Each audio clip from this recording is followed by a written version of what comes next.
বাংলাদেশের ইতিহাসে যে কয়েকজন প্রেসিডেন্ট ছিলেন, মেজর জিয়াউর রহমান জনপ্রিয়তা এবং রাজনৈতিক দিক থেকে সবার চাইতে আলাদা ছিলেন। তার সামরিক জীবন শুরু হয় 1953 সালে। এছাড়া 1959 থেকে 1964 সাল পর্যন্ত তিনি পাকিস্তান সেনাবাহিনীর গোয়েন্দা বিভাগে কাজ করেছিলেন। 1960 সালে ভারত-পাকিস্তান যুদ্ধে তার সামরিক দক্ষতার কারণে পাকিস্তানের সরকার তাকে হিলাল-ই-জুরাত খেতাবে ভূষিত করেছিল।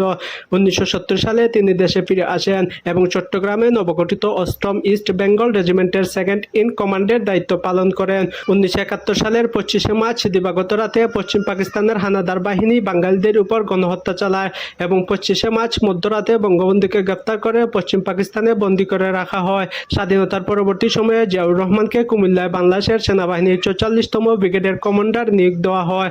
আর এই ব্রিগেডের সদস্যরাই তার অধীনে 1971 সালে মহান মুক্তিযুদ্ধে অংশগ্রহণ করেছিল। 1975 সালে 15ই আগস্ট শেখ মুজিবুর রহমান তার নিজ দলের কিছু সদস্য এবং সামরিক বাহিনীর অভ্যুত্থানের মাধ্যমে তাকে হত্যা করা হয়। তাকে হত্যা করার পর দেশ জুড়ে সামরিক শাসন জারি করা হয়। রাজনৈতিক ক্ষমতা সেনাবাহিনীর হাতে চলে যায় এবং দেশের সাংবিধানিক এবং গণতান্ত্রিক ধারাকে বারবার বাধাগ্রস্ত করা হয়। 1975 সালে 7ই নভেম্বর নানা অভ্যুত্থানের পর মেজর জিয়াউর রহমান ক্ষমতার কেন্দ্রবিন্দুতে চলে আসেন এবং 1978 সালে 3 জুন রাষ্ট্রপতি নির্বাচনে জিয়াউর রহমান জয়লাভ করেন। রাষ্ট্রপতি হিসাবে দায়িত্ব নেওয়ার পর জিয়াউর রহমান বাংলাদেশের কূটনৈতিক নীতিমালায় বেশ পরিবর্তন আনেন। বাংলাদেশের সাথে প্রতিবেশী দেশ ভারত সহ সোভিয়েত ইউনিয়নের বন্ধুত্বতা এবং অন্যান্য রাষ্ট্রের সাথে কূটনৈতিক নৈকট্য গড়ে তুলেছিলেন।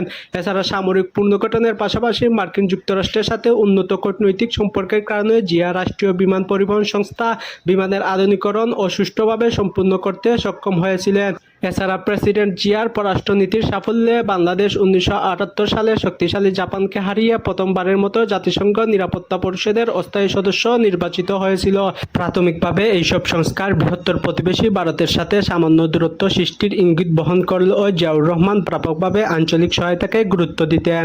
আর তার প্রতিফলন ঘটে দক্ষিণ এশীয় আঞ্চলিক সহায়তা সংস্থা SAARC গঠনের মধ্য দিয়ে। যেহেতু ভারত সেই সময় সোভিয়েত ইউনিয়নের অত্যন্ত ঘনিষ্ঠ ছিল, স্নায়ুযুদ্ধের অপরপক্ষ অর্থাৎ মার্কিন যুক্তরাষ্ট্রের সাথে বাংলাদেশের কূটনৈতিক নৈকট্য ভারতের সাথে দূরত্ব সৃষ্টির একটি কারণ হতে পারত। চীনের সাথে বাংলাদেশের তৎকালীন সদ্যস্থাপিত সুসম্পর্ক এক্ষেত্রে গুরুত্বপূর্ণ ছিল, কিন্তু জিয়াউর রহমান উপলব্ধি করেছিলেন যে আঞ্চলিক প্রতিযোগিতার বদলে সহযোগিতা স্থাপিত হলে বিশ্ব অর্থনীতি ও রাজনীতিতে দক্ষিণ এশিয়ার গুরুত্ব বৃদ্ধি পাবে, যার ফলে বাংলাদেশ সহ ওই অঞ্চলের অন্যান্য দেশগুলো অনেক উপকৃত হবে। এই লক্ষ্যে তিনি SAARC-এর রূপরেখা রচনা করেন, যা পরে 1985 সালে বাস্তবায়িত হয়।